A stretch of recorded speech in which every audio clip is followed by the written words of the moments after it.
Welcome back, everyone, to the play-in stage where 12 teams have been weeded down to 8, and one best of 5 means the difference between going to Busan or going home. C9 is in the stadium. Gambit is there as well, both warming up as they will be going up against each other in our very first knockout best of 5 live from beautiful Lowell Park. We've got wonderful cosplay in the house once again. I believe that's a zombie Nunu. That's pretty scary. I want to see it in game. Yeah, nobody's picking it. Maybe someone will pick it from beautiful Lowell Park today. Who knows? In any case, I'm Eva Supporter, joined by my playing posse, Barento Raz Mohammed and Mark Zimmerman. Wow. Oh my God, please don't do that again. Just don't want to see that? No. Hey, kids. Like, what the hell? Well, anyway, as we wrap up the play-in stage and groups of play-ins, let's get a reminder of how the groups exactly played out. Now, when you look at this oversight, you may say, well, hey, all the first seeds are the teams you would have expected to grab that first seed. But Raz, the way we got there was not as straightforward. Yeah, it was a rough ride for some of these Seed 1 teams. Cloud9, even though they came out 4-0, they had a rough one going up against Detonation Focus. Meanwhile, EDG and G2 had their battle scars. Yeah. It's definitely the best showing I think we've ever seen out of the play-in teams coming up from the emerging regions, really challenging every single Pool 1 team. Yeah, as we just touched on it, there was a lot to absorb from the play-in groups. So for a recap of the biggest shockers and surprises, it is Andrew Day, also a surprise. Thank you very much, Shox. Yes, we started off the play-in stage with a game fitting for Worlds as Detonation Focus Me Challenge favorites Cloud9, backing them all the way to their Nexus. It was a pretty back-and-forth game, largely off the back of Evi and his fantastic Urgot performance. He was constantly locking down Blabber, securing a lot of great kills, but unfortunately, when it got down to the final couple of fights, things did not go the way in which Detonation Focus Me wanted. A great Frank from Licorice allowed Cloud9 to get the comeback, but they were pushed to the very brink before able being to secure that game. Now, this wasn't the only upset that we saw. This wasn't even an upset. Cloud9 still secured the win, but Turkey as a region is one that you can never afford to underestimate, as they showed in their first bout versus G2 eSports on day 2. My expectations were that G2 would be able to dominate Supermassive, but their bot lane came up huge. Zeitnot and Snowflower decimated the competition, and with their lead, they brought it to the rest of the map in what was an extremely clean, calculated, and efficient game from the Supermassive squad. They handled G2 their first loss on the play-in stage, but unfortunately could only clinch second seed as they struggled on the second day of play-ins. Now, in what was expected to be another stylish stomp for EDG, Infinity Esports delivered the biggest upset of the tournament so far. Everyone was expecting EDG to just come in and roll all over Infinity, but then after some fantastic team fighting from this Infinity squad, from their support and mid laner, we saw some beautiful magic happen. Captain Flowers went crazy after 2 quick team fights. They just ran it straight down mid lane, and they were able to secure a huge upset win and secure second seed in the group. And that's all from just the first week of Worlds. You can expect this to continue, maybe even today, as we send it back over to Shox and the old beans back on the desk. What the hell are old beans? What I think he said beans, but I'm 27. Is that like... Is that an insult? I don't know. I'm not sure. Well, that what could be called an old bean was a shocker, but what was the biggest shock for you guys? I think it has to be EDG losing that game. Just because it wasn't just that EDG lost, because, like, okay, that can happen, but, like, the 7K gold lead that they had built, the fact that they were destroying them, and then to see those 2 team fights come out of nowhere was very surprising. I'm just going to steal that one, exactly, because I remember Captain Flower said it best in game alongside Andrew Day that, you know, 500 Teemos away from the last time they did it up against SKT. EDG, finish your leads, finish the game. It had me crying. Yeah, that's good advice for them if they end up in the group stage, which they probably will. Indeed, a lot of shockers, and I think in Worlds 2018 has had the most competitive play-in we've seen to date.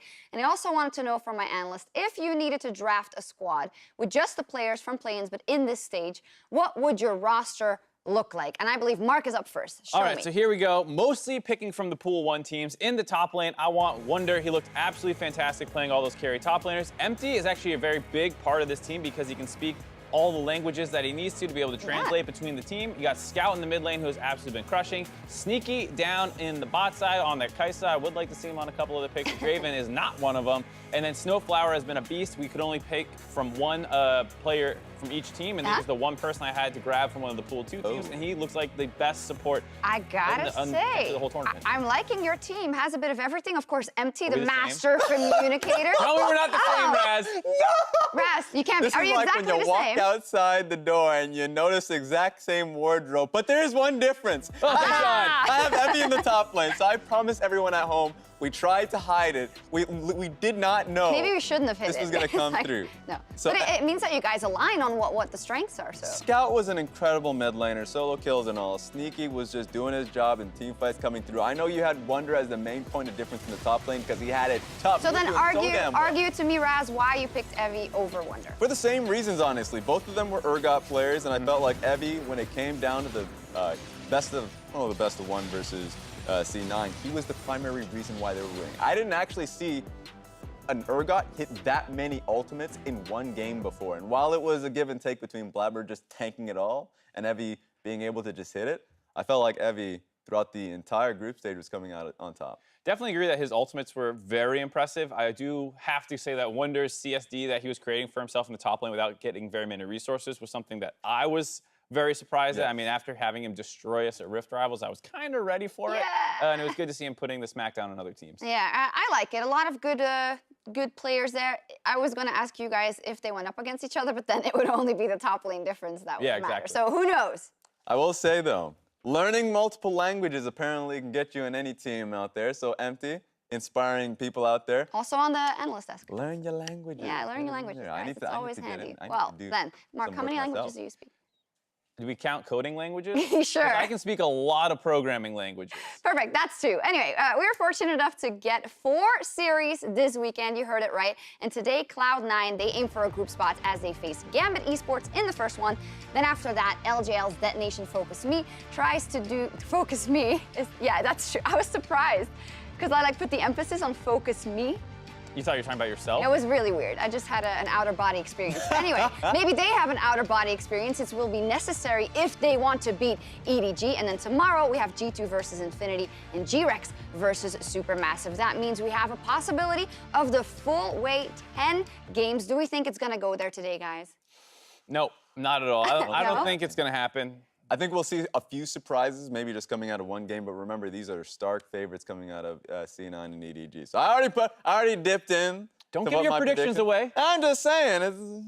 Well, since it's possibly 4 to 5 hours away, let's look ahead to that second match of the day. The team that surprised most people in playing groups was the representatives from Japan, Detonation Focus Me. So they were really phenomenal. They had never advanced in a stage at Worlds or in an international tournament for all that, but the team really came together beautifully and made history for the LJL. What surprised me the most was the younger player here, Evie, coming out and being the most emotional out of the squad. Beautifon and Saros have been with the team since the beginning, since its inception, so it feels the most for them.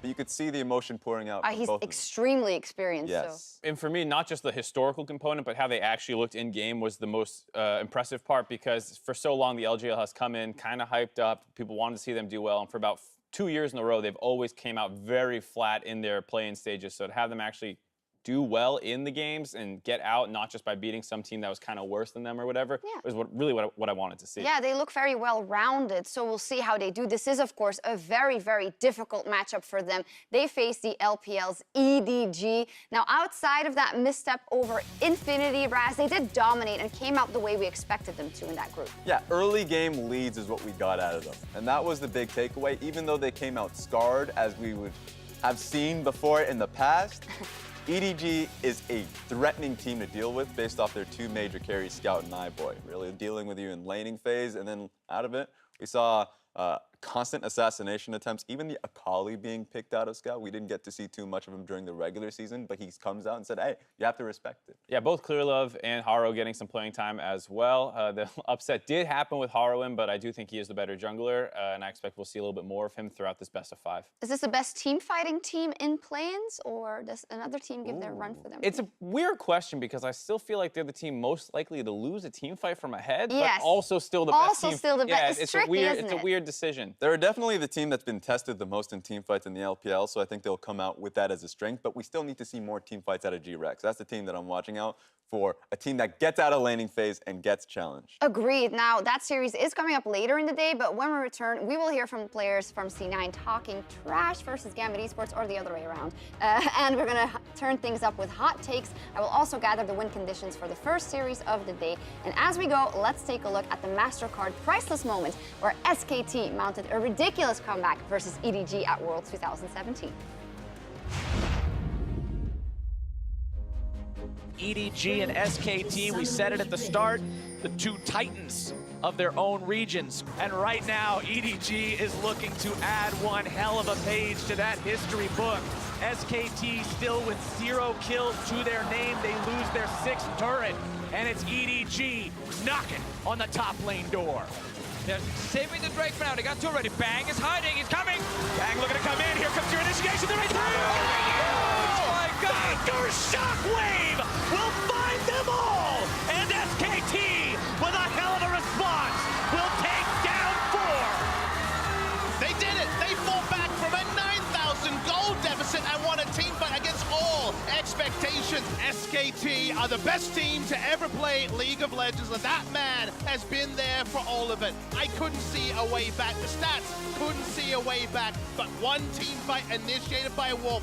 Bang was able to clean it up, and from there, you see the resigned looks on EDG's faces. They've had one stolen from them.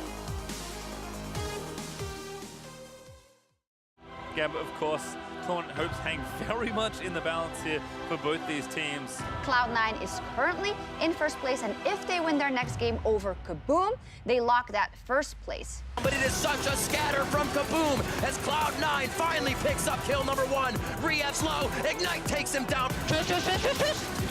Nice, we got him.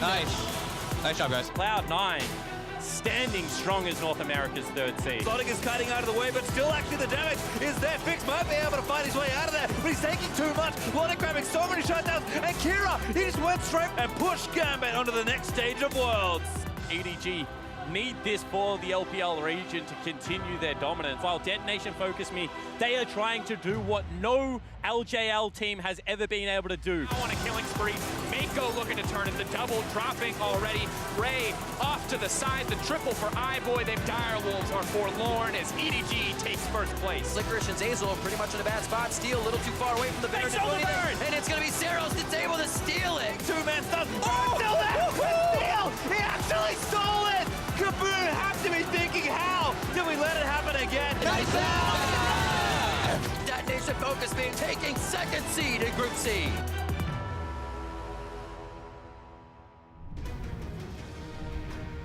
We're back for Cloud9 versus Gambit eSports, which is starting up in about 13 minutes. Hopefully not a bad omen for Cloud9 or Gambit. We'll see. I love this video, by the way, the Japanese casters cheering.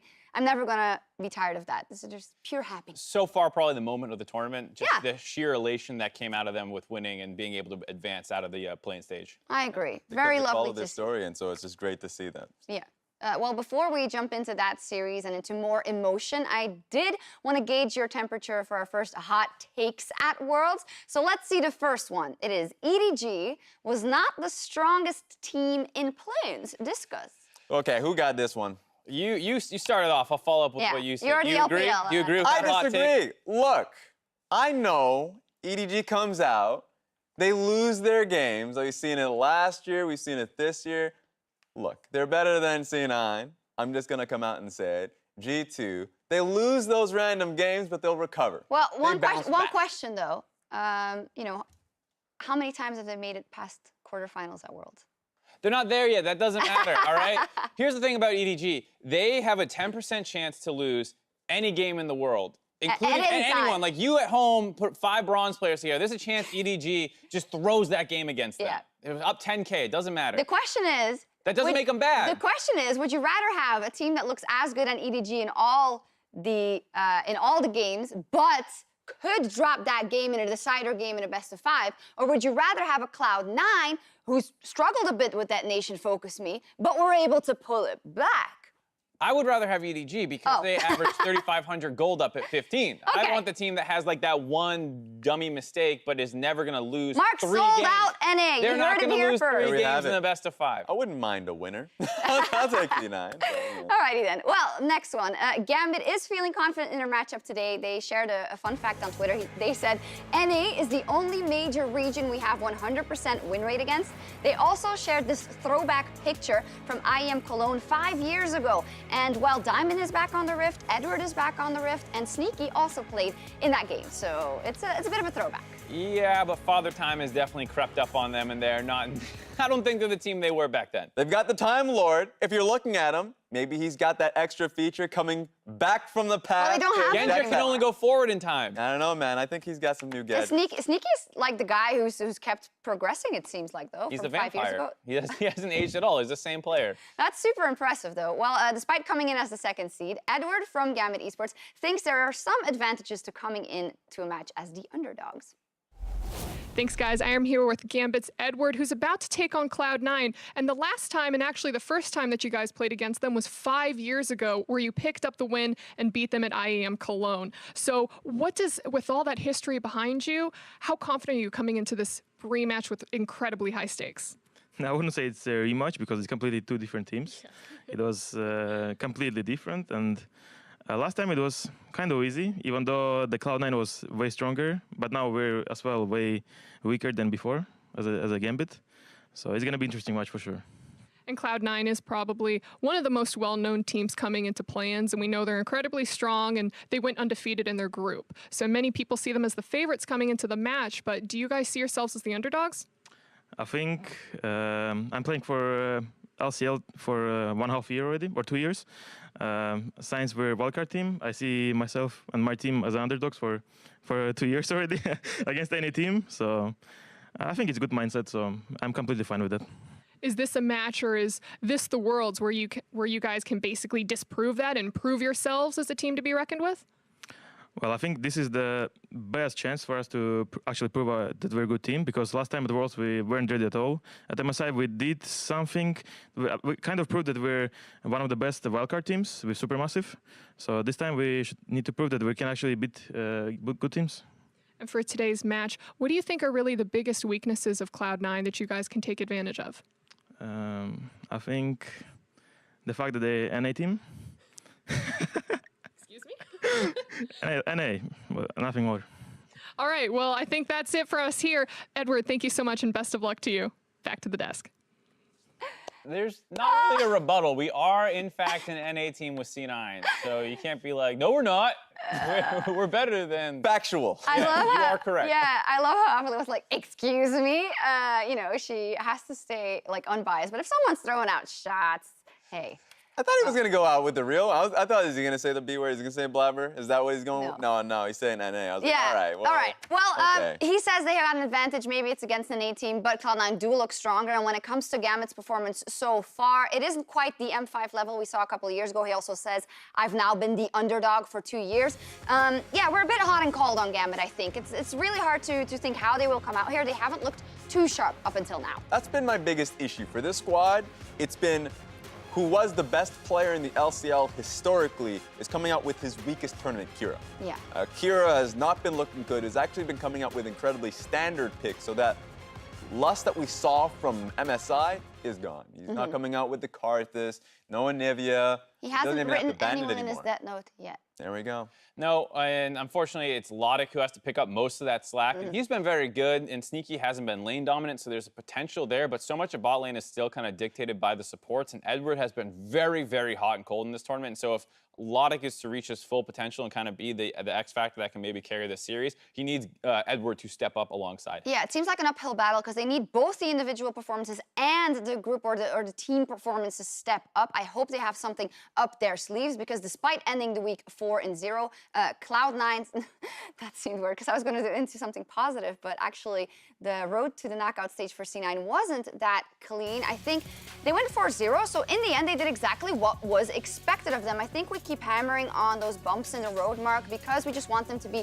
as well prepared as possible for the best of 5 in groups. Yeah, I mean, everyone is kind of looking at C9 like they're supposed to be the second best North American team, and when they were in play-ins last year, they crushed it and really kind of solidified that idea. Here, not nearly as dominant as we saw last year, and we're super close to losing a game that I think everyone, including C9, honestly felt like Detonation Focus Me should have won. And honestly, people are quick to forget the fact that they have a very young lineup coming into Worlds. And so for them, you know, taking a step forward in what is traversing weird waters for them. First game was messy. Second game, rough. But the fact that they were able to come back to the game plan and really back around these team fights where Sneaky, the veteran for the squad, was able to fire off in these team fights. One of the most impressive players for the team thus far between him and Licorice. Yeah. So I think they're still in a really good spot. Yeah, they're still playing mostly around the rookies, and Reaper has always done a really good job of finding strategies that work for them. We're talking about the Hecarim that they ended up busting out for Licorice in the top lane, the Lissandra here, and I'm sure going into this best of 5, he's done a really good job of seeing what Gambit's playing and finding out picks to set up for his rookies so that they can actually go out there and perform their best. And he'll just give Sneaky Kaisa or whatever is kind of some power pick that they don't need to put too much thought into. Yeah, we'll see what he comes up with going into this first best of 5 knockout. Reaper is hoping preparation indeed will clean up a lot of C9's play. Thanks, guys. I am here with Coach Reapert of Cloud9. Now, when I spoke to you after Cloud9's last game, you said that you were a little unhappy with the team's performance, that it was a little lackluster. So were you able to channel that frustration into your practice for today? Oh, yeah. We prepared a lot of things yesterday, and then most of them was success. So I hopefully today have a better result as a match and as a performance-wise. Yeah. Now, without giving away any strategy or secrets, what would you say was the biggest improvement for the team? Maybe mentality or confidence? I'd like to say both of them, mentality and confidence, and also skill level-wise, the players are improved fast as possible. So I have some hope today. You guys have some hope. Well, Blabber did have a pretty good showing for his first time on the global stage here at Worlds, but what would the conditions really be for Svenskeren stepping in? Blabber showed pretty good. Did he? He's a rookie. Cut him some slack. Come on. Yeah, he did. You guys can see Svenskeren today for sure at least one game because Sven need warm up for the group stage 2. So we're gonna use Blabber for the first few games, and then for sure last game it's gonna be Svenskeren.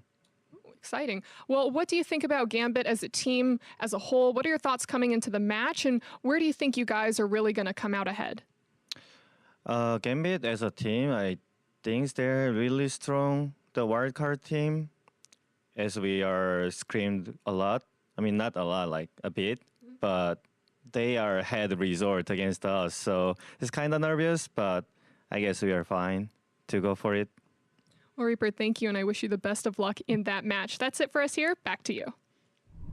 Strategy? Reaper, how confident are you that you're just like, yeah, Blabber will play, and then in the third game, if we're up 2-0, Sven's coming in, don't ban Kindred, don't ban Nocturne, Blabber's not going to be there, you don't need to worry. I mean, he is extremely confident. He might as well just say, this is going to be our team comp for game 1 and 2, Gambit. We don't think you have any chance. Woo!